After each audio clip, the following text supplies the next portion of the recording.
The suitcase hits the porch with a crack that echoes through the quiet suburban street. It's 2:47 p.m. on a Thursday in October, and I'm standing in the doorway of my son's house, my late son's house, watching my clothes spill across the welcome mat. A navy blue tie I wore to his funeral this morning catches the afternoon sun. My daughter-in-law, Jessica, stands in the door frame, her black dress still perfect, her eyes red-rimmed but dry now. "You need to leave," she says. Her voice is steady, too steady for someone who buried her husband 6 hours ago. I don't move. Behind her in the living room, I can see the casserole dishes from neighbors stacked on the coffee table. The air smells like lilies and lasagna, the smell of death and sympathy.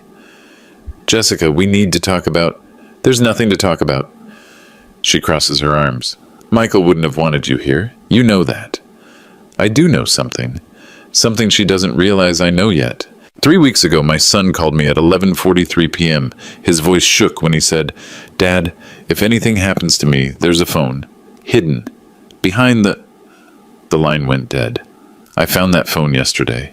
If you've ever felt that moment when your whole world shifts, when you realize the person crying at a funeral might be the reason for the funeral, then you'll understand what happened next. But I'm getting ahead of myself. Let me start at the beginning, and I promise you, by the end, you'll see why that suitcase on the porch was just the opening move. My name is Edgar Hemsworth. For 32 years, I investigated insurance fraud for Pacific Trust Insurance. When you spend 3 decades learning how people lie about money, you develop an eye for patterns, forged signatures, timeline inconsistencies, the way someone's story changes by the third telling. I retired 2 years ago, but some instincts never sleep. The morning after Michael's death, before the funeral home even called, I was already making a list. Not a grief list, a case list. In my kitchen, coffee going cold in my hand, I wrote, "Cause of death, sudden cardiac event. Age 34, no history. Life insurance, $800,000 policy, purchased 8 months ago. Beneficiary, Jessica Hemsworth, married 3 years. Timeline concerns, 3 ER visits in 4 months. Why didn't I know?" Then I picked up my phone and called Gregory Tan, the best defense attorney I'd ever worked with. We'd collaborated on a dozen fraud cases. He answered on the second ring. "Greg, I need representation. Not for me, for a victim who can't speak anymore." There was a pause. "Edgar, are we talking about Michael?" "Yes, and I need you to keep this completely confidential until I have evidence." "Can you do that?" "What kind of evidence are we talking about?" I looked at the hidden phone on my kitchen counter, the one I'd found behind the loose panel in Michael's garage, exactly where his interrupted phone call had been leading me. The kind that puts someone away for murder. "I need you to understand who my son was, because Jessica's going to try to paint a different picture. Michael was a high school biology teacher. Tuesday and Thursday nights, he stayed late to tutor students who struggled with chemistry. He coached junior varsity baseball in spring. On Sundays, he called me to talk about the Giants game, and half the time, we'd end up discussing his students. Instead, which kid finally understood photosynthesis, whose college application he was helping with? He wasn't perfect. He could be stubborn. He forgot birthdays. But he was kind, fundamentally, genuinely kind. Jessica, he met at a hospital fundraiser 3.5 years ago. She worked in pharmaceutical sales. Polished, confident, always knew exactly what to say. They married fast. Too fast, I thought at the time, but Michael looked happy, so I kept quiet. I kept quiet about a lot of things. 6 months before he died, Michael started losing weight. Not the good kind. The kind where your cheekbones sharpen and your eyes sink. "Just stress," he said when I asked. "New curriculum, budget cuts at school." But in March, he mentioned stomach issues. In May, chest pains. In July, an ER visit for heart palpitations, discharged with anxiety medication. I'm his father. I should have pushed harder. That failure sits in my chest like a stone. The last time I saw Michael alive was September 22nd. I drove up to have dinner with him. Jessica said she wanted to work on family relationships. The house smelled like roasted chicken. Classical music played softly. Everything looked perfect, except Michael's hands shook when he poured water. You okay, son? Fine, Dad. Just tired? But when Jessica went to the kitchen, he leaned close. His breath smelled bitter, medicinal. I need to tell you something, he whispered, about the... Dinner's ready. Jessica's voice, bright and sharp, cut through the dining room. Michael sat back. The moment passed. Then came that phone call. September 29th, 11:43 p.m. I was already asleep when my phone lit up. Dad, his voice cracked. Dad, if anything happens to me, there's a phone, hidden, behind the water heater in the garage. The passcode is Mom's birthday. You need to... Static. Michael? Michael! Deadline. I called back 17 times. No answer.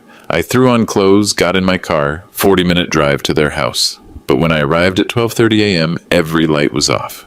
Jessica's car was in the driveway. Michael's car was in the driveway. I knocked. No answer. I called Michael's cell. From inside the house, I heard it ring. Then stop. Someone declined the call. I stood on that porch for 20 minutes, my heart hammering, before finally driving home. I told myself I was overreacting. He'd call in the morning to explain. He never got the chance. Jessica called me at 6:17 a.m. on October 1st. Edgar, there's been... Michael didn't wake up. The paramedics just left. They said... Her voice broke convincingly. They said his heart just stopped. 34 years old, no prior heart condition, perfect blood pressure at his last physical. His heart just stopped. October 2nd, the day of the funeral. While Jessica greeted mourners at the church, I drove to their house. I had a key. Michael gave it to me when they bought the place. In case of emergencies, Dad. This was an emergency. The garage still smelled like motor oil and cut grass. The water heater stood in the back corner, humming quietly. Behind it, exactly where Michael said, a loose panel. My fingers found the edge, pulled, a Ziploc book bag. Inside, a Samsung Galaxy, powered off. I slipped it into my jacket pocket and left. At home, hands shaking, I entered the passcode, 0815. My late wife's birthday, August 15th. The phone unlocked. 17 voice memos, 43 photographs, 112 text messages, all dated between February and September. The first voice memo, dated February 14th, Valentine's Day. I don't know if I'm being paranoid. Jessica's been different. Last night she insisted I take my vitamins, these new supplements she got from work. When I said I'd already taken them, she got angry, really angry. I found the bottle later. The label was partially peeled off. I'm going to document this, just in case. His voice sounded strong then, healthy. By August it had changed. Can't keep food down. 4th time this week. Jessica makes dinner every night now, won't let me cook or order takeout. Says she wants to take care of me. But I feel worse after every meal. I've been pretending to eat, then throwing it away when she's not looking. Dad, if you're listening to this, I think she's... The recording cut off. I sat in my dark kitchen, that phone in my hands, and felt something cold settle into my bones. Not rage yet, something colder. Purpose. I've worked with evidence my entire career. I know how cases fall apart. Contaminated chains of custody, improperly stored data, accusations of tampering. So I did it right. October 2nd, 9:43 p.m. I drove to an office supply store and purchased 3 USB flash drives, 32 GB each, 1 external hard drive, 2 TB, 1 small fireproof safe, documentation notebook with numbered pages. At home, I created a systematic backup. USB drive, 1, complete phone contents, stored in fireproof safe. USB drive, 2, complete phone contents, stored in bank safety deposit box, documented with timestamp. USB drive, 3, complete phone contents, given to Gregory Tan with documented receipt. External hard drive, working copy, encrypted. Cloud backup, uploaded to secure server, through Greg's law office. I photographed every step, timestamped every action, wrote everything in the notebook. October 2nd, 2024, 10:15 p.m. Downloaded all voice memos, 17 files. File sizes, 1.2 MB to 45 MB. Original files remain unaltered on device. Hash verification completed for all copies. Then I carefully examined what Michael had documented. The photos showed pill bottles, vitamin containers, supplement packages. But Michael had been smart. He'd photographed the labels before and after Jessica suggested he take them. In the before photos, standard multivitamins, recognizable brands. In the after photos, the same bottles, but the pills inside looked different, slightly larger, different color under flash photography. One photo, dated July 3rd, showed a pill broken in half. Michael had written in the image notes, powder inside, bitter taste. This isn't a vitamin. Jay says it's new formula, called Poison Control anonymously. They said to bring it in. Too scared. She'll know. The text messages were worse. Texts between Jessica and an unsaved number. July 18th, 11:34 p.m. Jessica. He's getting suspicious. Unknown. Then we need to slow down, Jessica. We can't afford slow. The policy doesn't pay out if we separate. Unknown. 3 more months. That's all I'm saying. Jessica. 3 months and I'll be free.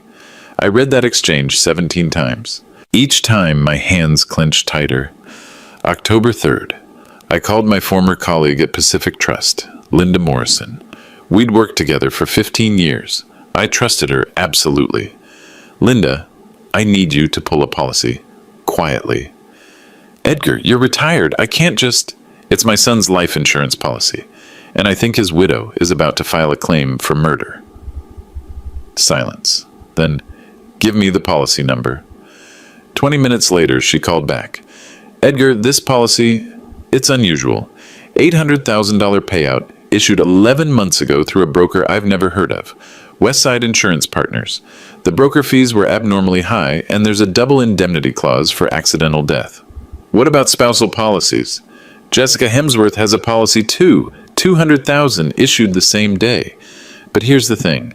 The medical questionnaire for Michael's policy has discrepancies. He reported perfect health, but we have ER records from previous insurers showing those heart palpitation visits.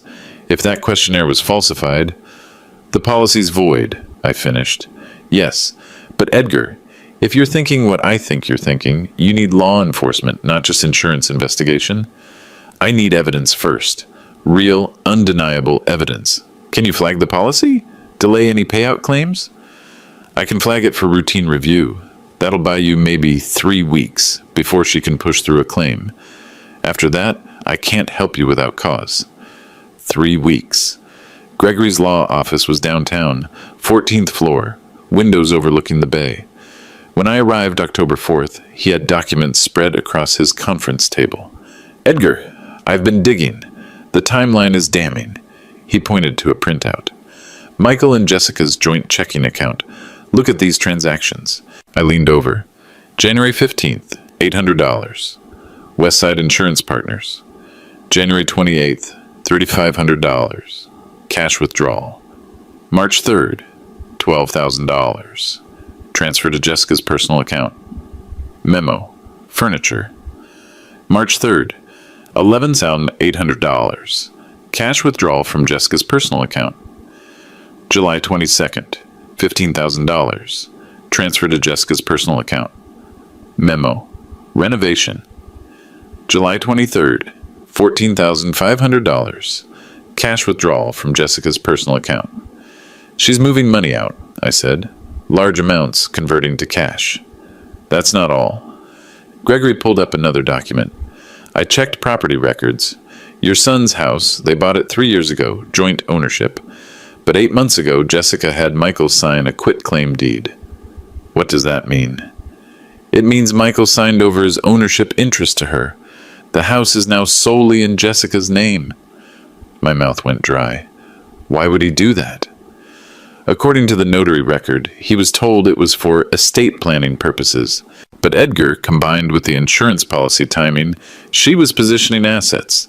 If he died, she'd get the house free and clear, plus $800,000 in life insurance, nearly $1 million. And Michael wouldn't have inherited anything if she died first. Exactly. I thought about those text messages. 3 months and I'll be free. Greg, we need to find out who she was texting. October 5th, Gregory hired a forensic investigator, Marcus Webb, former FBI cybercrimes. We met in Greg's office, Michael's hidden phone on the table between us. Marcus examined it carefully, then connected it to his laptop. The number Jessica was texting, it's a prepaid burner, purchased with cash at a convenience store in Berkeley. No registered owner, but his fingers flew across the keyboard. Cell tower triangulation puts this phone at the same location as Jessica's phone multiple times. Here, February 10th, both phones pinged towers near the Four Seasons Hotel in San Francisco for 4 hours. March 18th, both phones at a residence in Oakland for 6 hours. The pattern continues through September. You're telling me they were meeting in person? Regularly. Marcus pulled up more data. I also recovered deleted photos from Michael's phone. He was documenting more than I initially saw. Look at this. He showed me a photo, slightly blurry, taken from inside a car. Jessica, walking into a restaurant with a man. Tall, dark hair, wearing a white coat. The photo's metadata showed August 8th, 2024, 6:47 p.m. Michael was following her, I said quietly. There's more. Marcus swiped to the next photo. Jessica and the same man, sitting at an outdoor table. She was laughing. His hand covered hers. Can you identify him? Already on it. I enhanced the image, ran facial recognition. Meet Dr. Ryan Castellano, licensed pharmacist, works at MedPro Pharmacy on Telegraph Avenue. Age 38, divorced, no criminal record. A pharmacist, access to medications, knowledge of drugs, ability to acquire substances without suspicion. The pieces were fitting together. October 7th through October 13th, I became a shadow. I'm not proud of what I did next, but I won't apologize for it either. My son was dead. His wife was living in his house, sleeping in his bed, probably already planning how to spend his insurance money. So I watched. I parked down the street from their house, from her house now, in a different rental car each day. I wore a baseball cap and sunglasses. I looked like every other middle-aged man trying to recapture youth. Day 1. Jessica left at 8:15 a.m., Starbucks cup in hand, tailored black pants and cream blouse. She looked like someone going to work. But she didn't go to her pharmaceutical office. She drove to MedPro Pharmacy.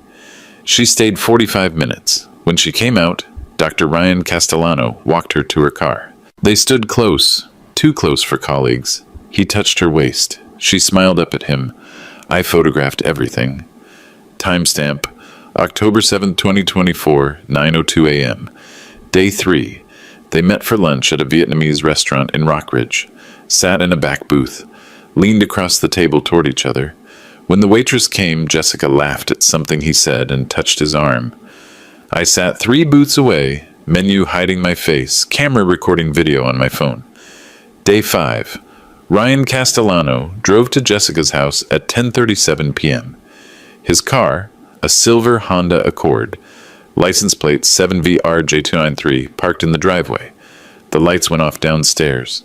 A bedroom light came on upstairs. He didn't leave until 2:43 a.m.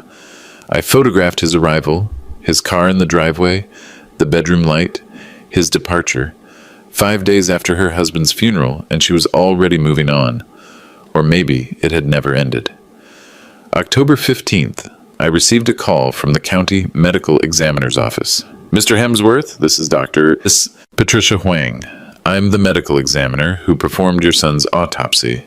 I have some questions I'd like to ask you. My pulse quickened. Of course. Did your son have any history of heart disease? Any family history we should know about? No, none. His last physical showed perfect health. That's what concerned me. Papers rustled on her end.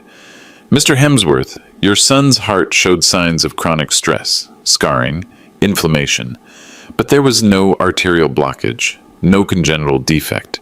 For a 34-year-old with no risk factors to suffer to sudden cardiac death, it's unusual. What are you saying? I'm saying I've ordered additional toxicology screens. The standard panel came back clean, but given the medical history, 3 ER visits in 4 months, all with cardiac symptoms, I want to test for substances that wouldn't show up in routine screening. What kind of substances? A pause. Cardiac glycosides, certain plant-based toxins, substances that can cause heart failure if administered over time in small doses. Mr. Hemsworth, did your son mention anything unusual? Any symptoms that seem strange? I thought about the voice memos. Can't keep food down. Jessica makes dinner every night now. Doctor, I have information you need to see. Can we meet? October 16th, Dr. Huang's office. Fluorescent lights humming. The smell of disinfectant and old coffee. I gave her copies of everything. The voice memos, the photos of pills, the text messages, the surveillance photos. I kept the originals secured, chain of custody documented. She listened to Michael's voice recordings, her face growing more drawn with each one. When the last memo finished, she sat back. Mr. Hemsworth, this changes everything. I'm referring this case to the police. This is now a potential homicide investigation. How long for the additional toxicology? 2 to 3 weeks. But I'm also going to request an exhumation order if needed. We can test hair and tissue samples for long-term poisoning. Some substances accumulate in the body. She looked at me directly. You understand what this means? If we find what I think we're going to find, your daughter-in-law will be arrested. I understand. This will be public. This will be ugly. Are you prepared for that? I thought about Michael's voice on those recordings. The fear, the confusion, the way he said dad, if you're listening to this. I'm prepared, but I wasn't prepared. Not really. October 18th, Jessica gave an interview to the local newspaper. The headline, Young Widow Seeks Support After Husband's Tragic Death. The article painted a picture of a devoted wife, devastated by loss, struggling to understand why her healthy young husband suddenly died. It mentioned his teaching career, his students' grief, the scholarship fund Jessica was establishing in his name. It didn't mention the hidden phone, the text messages, the life insurance policy. The community rallied around her. My neighbor, Helen, stopped me in the driveway. October 19th. Edgar, I saw that article about Jessica. That poor girl. Are you checking in on her? She must be so alone. Helen, things aren't what they seem. What do you mean? I mean, I can't say yet, but trust me when I tell you. Edgar, Helen's expression shifted to concern. Grief can make us think terrible things. I remember when David died, I was so angry, I blamed everyone. But Jessica loved Michael. Anyone could see that. I stopped trying to explain. On October 21st, someone vandalized my car, keyed down the passenger side. Leave her alone. I reported it.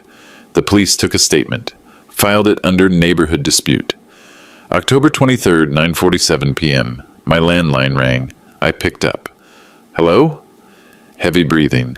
Then a voice, male, unfamiliar. Stop digging, old man. You don't know what you're playing with. Who is this? Someone who knows you've been asking questions. Someone who knows you've been following people. Back off, or you'll regret it. Click. I immediately called Gregory. He contacted the police, filed a report, had them trace the call. Another burner phone purchased with cash. Edgar, you need to be careful, Gregory said. If they're threatening you, it means you're getting close to something they don't want exposed. I'm not stopping. I'm not asking you to stop. I'm asking you to be smart. Vary your routine. Check your car before you drive. Don't go anywhere alone at night. I thought he was being paranoid. October 25th, I found my front window shattered. A brick in my living room wrapped with a note. Final warning. I installed cameras, changed my locks, started carrying pepper spray, and I kept investigating.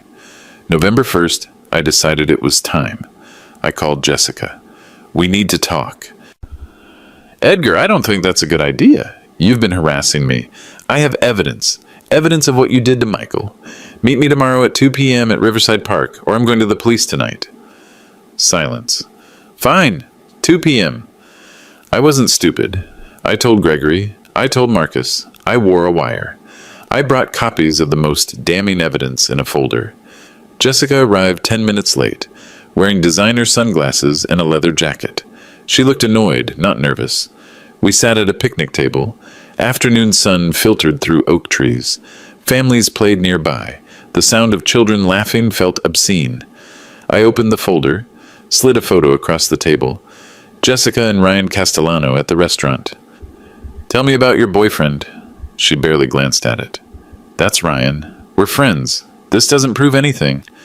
I slid another photo, the text messages, printed out. 3 months, and I'll be free. Her jaw tightened. You went through my phone? Michael's phone. The one he hid from you.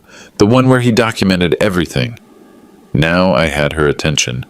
I don't know what you think you found. I found 17 voice recordings of my son saying you were poisoning him. I found photos of the pills you switched. I found text messages between you and your pharmacist lover planning his death.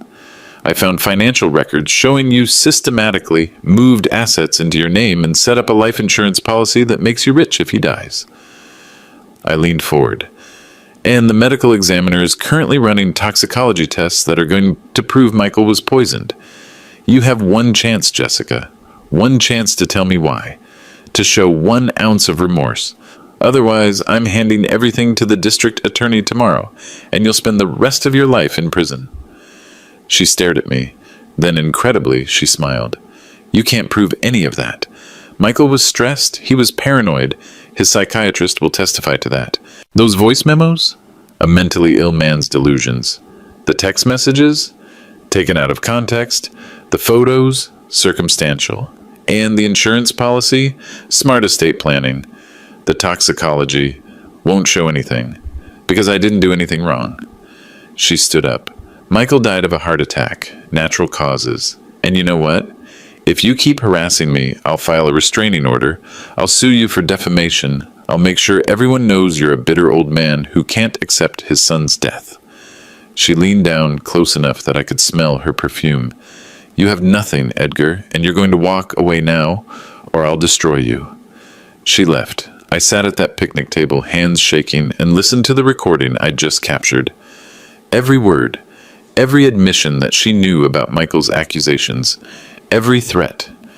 It wasn't a confession, but it was something. November 3rd, 2:15 p.m. My phone rang. Unknown number. Mr. Hemsworth? This is Ryan Castellano. I nearly dropped the phone. Don't hang up. Please, I need to talk to you. Why would I talk to you? His voice shook. Because I think I helped kill your son, and I didn't know. I swear to God, I didn't know. 15 minutes later, we met in a coffee shop parking lot in Berkeley. He looked terrible, unshaven, dark circles under his eyes, hands trembling as he gripped his steering wheel. I got in his passenger seat. Talk. Jessica told me. She said Michael was abusive. She said he controlled her money, isolated her from friends, threatened her. She showed me bruises. She cried. He rubbed his face. I believed her. I wanted to save her. So you helped her kill him? No, I gave her medications. She said they were for her anxiety. Anti-anxiety medications, sleep aids, some herbal supplements. She said her doctor wouldn't prescribe enough. I thought I was helping someone escape an abusive marriage. What medication specifically? He pulled out his phone, showed me a list. These, over 8 months. Always in small amounts so it wouldn't trigger pharmacy alerts. I photographed the list with my phone. Recognized some names from Michael's research. Did any of these interact with each other? Could they cause heart problems? Not individually, but combined over time with certain other substances. He stopped. Mr. Hemsworth, 3 days ago, Jessica asked me for digitalis. My blood went cold. Digitalis, a cardiac glycoside, derived from foxglove plants. In small therapeutic doses, it treats heart conditions. In larger doses, or accumulated over time, it causes heart failure. Did you give it to her? No, I refused. That's when I started questioning everything. I looked up the symptoms of digitalis poisoning, nausea, vomiting, confusion, heart arrhythmia. Michael had all of those. The ER visits, they matched the timeline of when I was giving Jessica medications. He looked at me, tears in his eyes. She used me. She made me think I was helping her escape, but I was helping her murder him. Why are you telling me this now? Because yesterday she asked me to marry her, said we could finally be together now that Michael was gone. And when I hesitated, when I said I needed time, she threatened me. Said if I ever told anyone about the medications, she'd say I was the one who wanted Michael dead. That I stalked her, forced her, coerced her. She has text messages, she said. Evidence that would make me look like the jealous lover who killed her husband to have her. He was shaking now. I'm a pharmacist. I could lose my license. Go to prison. I have a daughter, Mr. Hemsworth. She's 9 years old. I can't lose her. I studied him, saw genuine terror, genuine remorse. Will you testify? Officially? If you can protect me, if you can guarantee she won't destroy me, I can't guarantee anything. But I can promise that if you help me put her away, my lawyer will negotiate immunity for you, testify against her, provide the medication records, and you'll probably keep your license, avoid prison time. He wiped his eyes. Okay, yes, I'll testify. November 5th through November 12th was a blur of activity. Ryan Castellano provided pharmacy records, every medication he'd supplied Jessica, with dates and dosages. Gregory immediately took him to the district attorney's office. Ryan gave a full statement, 4 hours, recorded and transcribed. The DA, Margaret Foster, was a sharp woman in her 50s who'd built her career on complex prosecutions. She listened to everything. The voice memos, reviewed the photos, read the text messages, examined the financial records, studied the surveillance images. November 8th, Dr. Huang called with toxicology results. Mr. Hemsworth, we found it.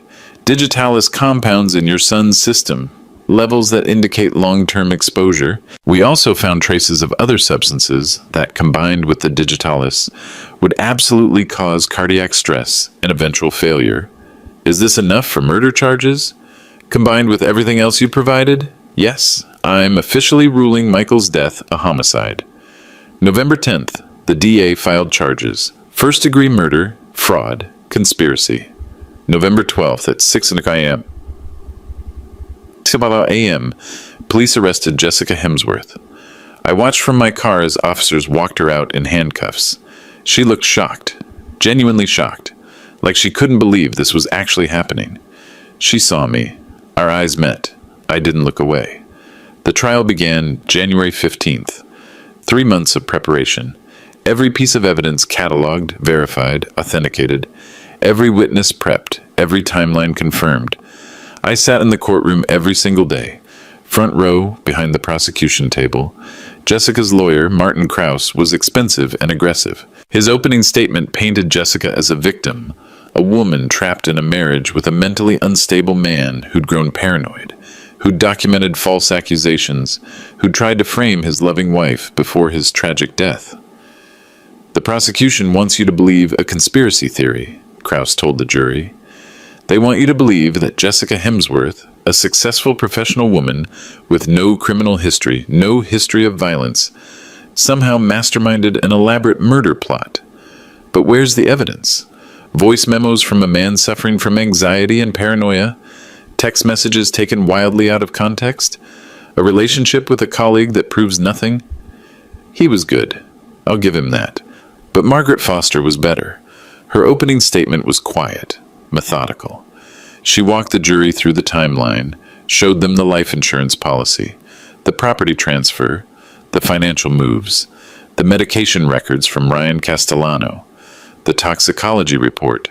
Jessica Hemsworth spent 8 months slowly poisoning her husband, Margaret said. She used her pharmaceutical industry knowledge to obtain medications. She exploited the trust of Ryan Castellano, a pharmacist who thought he was helping her escape abuse. She isolated Michael, made him doubt his own perceptions, and when he started to realize what was happening, she escalated. Margaret showed the jury a photo of Michael, smiling, healthy, from 2 years ago. Then a photo from August, weeks before he died. The difference was shocking. Gaunt, gray, haunted.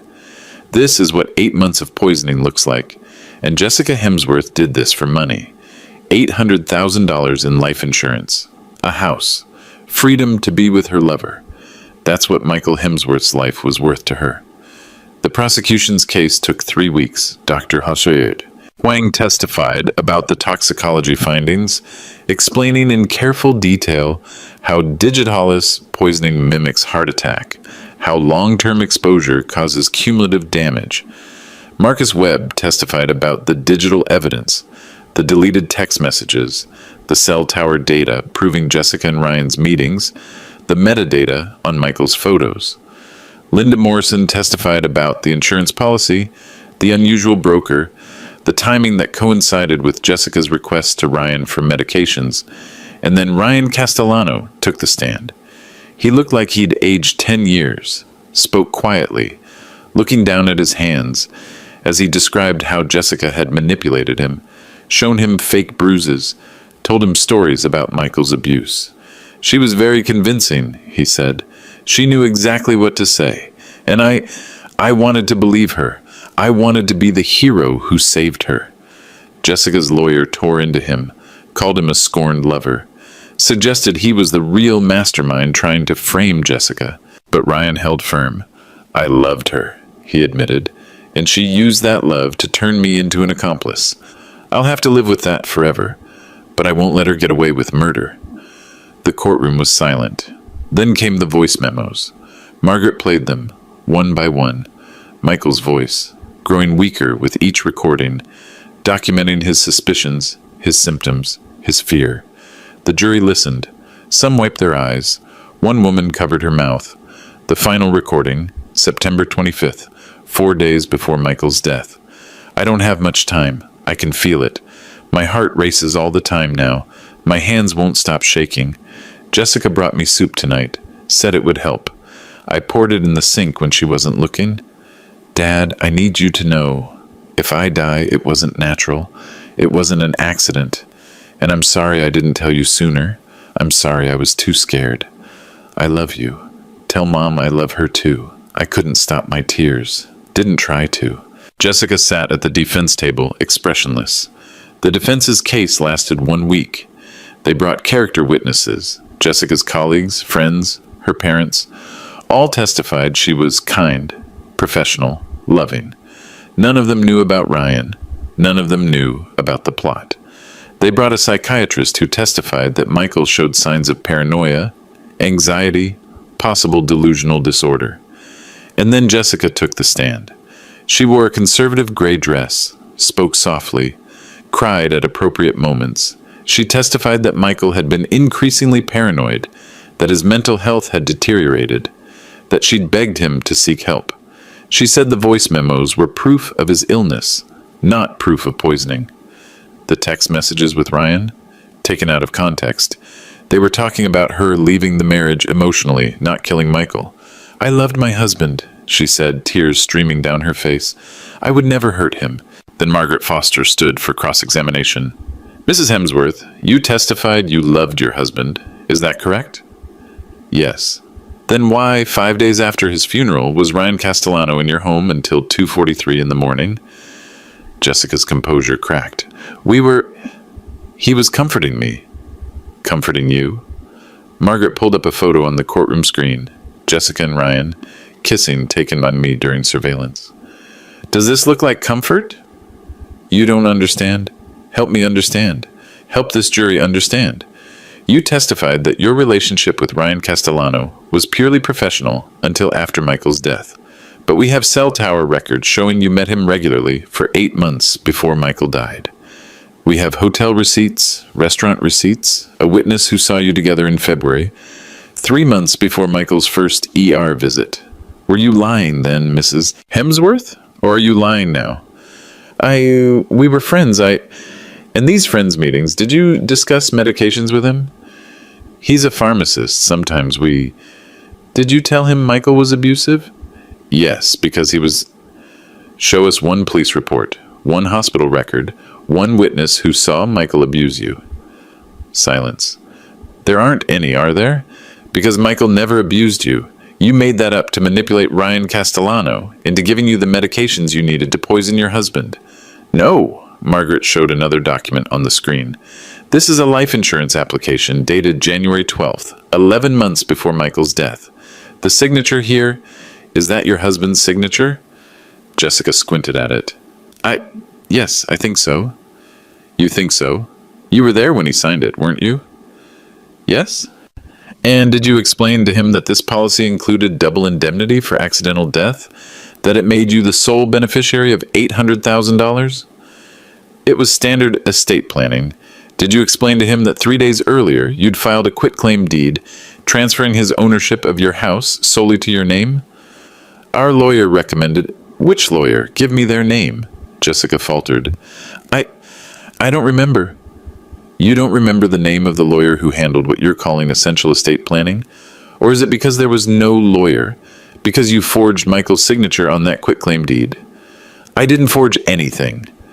Then why does the handwriting analysis we commissioned show a 78% probability that you signed your husband's name on that document? The courtroom erupted. The judge called for order. Jessica was shaking now, composure completely shattered. Margaret pressed on. Mrs. Hemsworth, where were you on September 29th at 11:43 p.m.? Home, in bed. Are you certain? Yes. Because that's when Michael called his father. That's when he tried to tell his father about the hidden phone, and the call was disconnected. Did you disconnect that call, Mrs. Hemsworth?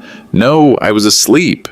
Then how do you explain that 2 minutes after Michael's call was disconnected, his phone, the phone he was calling from, received an incoming call from your phone? A call that lasted 6 seconds before being declined. If you were asleep, who made that call? Jessica's mouth opened, closed. No sound came out. No further questions. Closing arguments took 1 day. The jury deliberated for 6 hours. When they filed back in, I held my breath. On the charge of first-degree murder, we find the defendant guilty.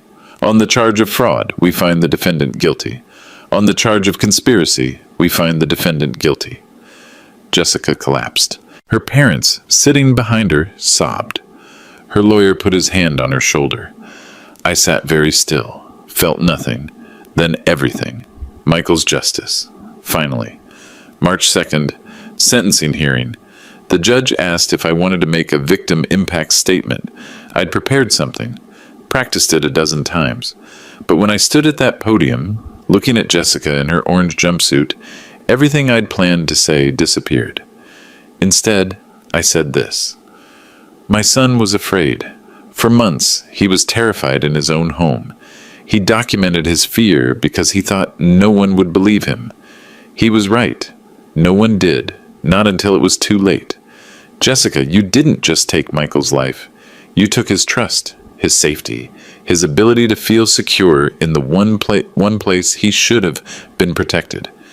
You made him doubt himself. You isolated him. You made his final months on Earth a nightmare. My voice broke. But here's what you didn't take. You didn't take his love. You didn't take his legacy. His students still remember him. His friends still honor him. And his father made sure you didn't get away with it. I looked directly at her. Michael was smarter than you thought, braver than you knew, and he made sure that even from the grave, the truth would come out. I sat down. The judge sentenced Jessica Hemsworth to life in prison without possibility of parole. The case made headlines. National news. Wife poisons husband with pharmacist lover's help. Ryan Castellano pled guilty to involuntary manslaughter and illegal distribution of medications. Got 7 years, eligible for parole in 4. Lost his pharmacy license. He sent me a letter from prison. Mr. Hemsworth, I know no apology can bring Michael back. I know I facilitated his murder, even though I didn't intend to. I'll spend the rest of my life trying to atone for that. If there's anything I can ever do to help honor his memory, please let me know. I never responded. My neighbor Helen came to my house one evening, 3 weeks after the sentencing, holding a casserole. Edgar, I owe you an apology. I should have listened to you. I should have trusted that you knew something was wrong. You didn't know, Helen. None of us really knew. But you did. And we dismissed you. The whole neighborhood dismissed you. We thought you were a bitter old man, and you were actually saving everyone from believing a murderer's lies. She wasn't the only one. I got letters, emails, messages from people who'd supported Jessica, who'd donated to her fake scholarship fund, who'd believed her performance. The community had to reckon with how easily they'd been fooled. The first few months after the trial, I didn't know what to do with myself.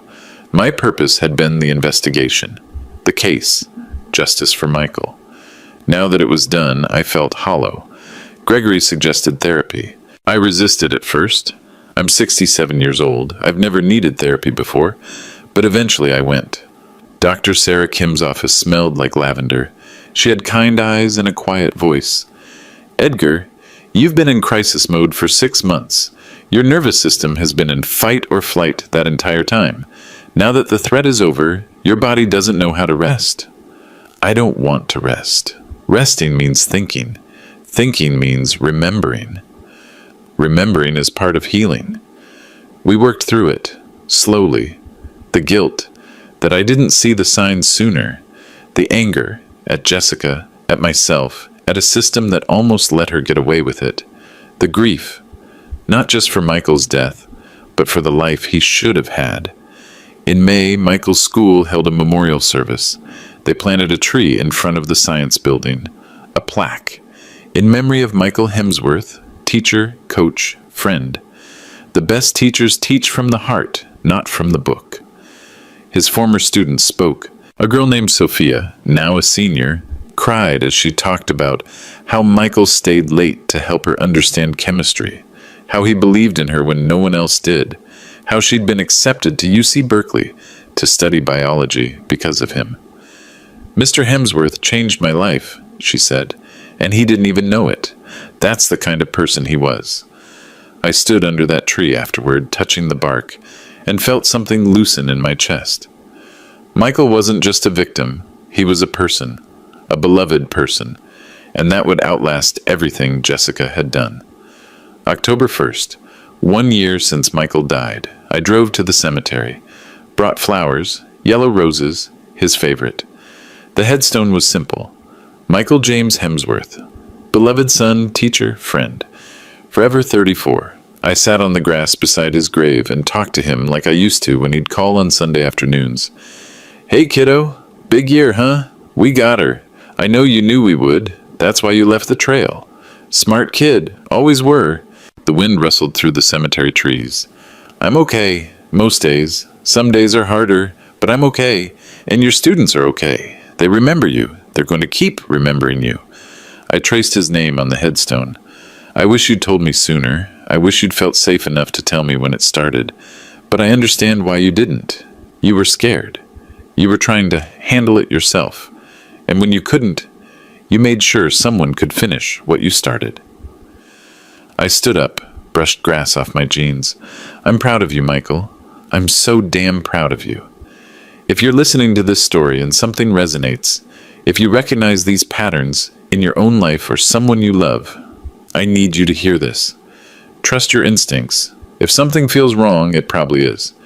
Document everything, dates, times, incidents. Take photos, save messages, keep records, tell someone, tell multiple people. Don't try to handle it alone. And if you're being abused, emotionally, physically, financially, there are resources. The National Domestic Violence Hotline, 1-800-799-7233. They can help.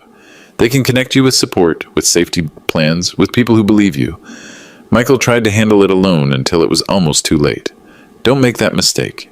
You deserve to be safe. You deserve to be believed. You deserve justice. People ask me sometimes if I regret how it all played out. If I wish I'd confronted Jessica sooner, called the police earlier, pushed harder when Michael was still alive. The truth is, yes, of course I do. I'll spend the rest of my life wishing I'd seen the signs sooner, but I can't change the past. I can only make sure the truth survived. Michael left me a puzzle, and I solved it. He left me evidence, and I preserved it. He left me a mission, and I completed it. That's all a father can do. 3 weeks ago, I received a letter from a woman in Ohio. Her name was Catherine. She'd watched the news coverage of Michael's case. Dear Mr. Hemsworth, I'm writing to thank you. 2 months ago, my husband started acting strangely. Paranoid, sick, exactly like your son. I remembered your case. I took him to the doctor. They ran toxicology tests. My husband was being poisoned by his business partner, who wanted to buy him out of their company. Because of your case, because you fought for your son, my husband is alive. You saved him. Thank you. I keep that letter on my refrigerator, because if Michael's death means someone else lives, if his story means someone else recognizes the signs, then maybe, just maybe, his life meant something beyond the 34 years he got. I go back to work next month. Not insurance fraud, I'm done with that. But I've been asked to consult on domestic violence cases, help families navigate the legal system, teach people how to document abuse. Michael would like that, I think, turning his tragedy into someone else's salvation. This is Edgar Hemsworth signing off. If this story affected you, if you have questions about domestic violence resources, or how to protect yourself or someone you love, please leave a comment below. And if you want to hear similar stories, real cases of families fighting for justice, check out our other videos. She stole my mother's identity while she lay dying, and my brother's business partner tried to frame him for fraud, until I found the security footage. Remember, you are not alone. You are believed, and there is always a path to justice. Sometimes you just have to fight harder than you ever imagined to find it. Thank you for listening.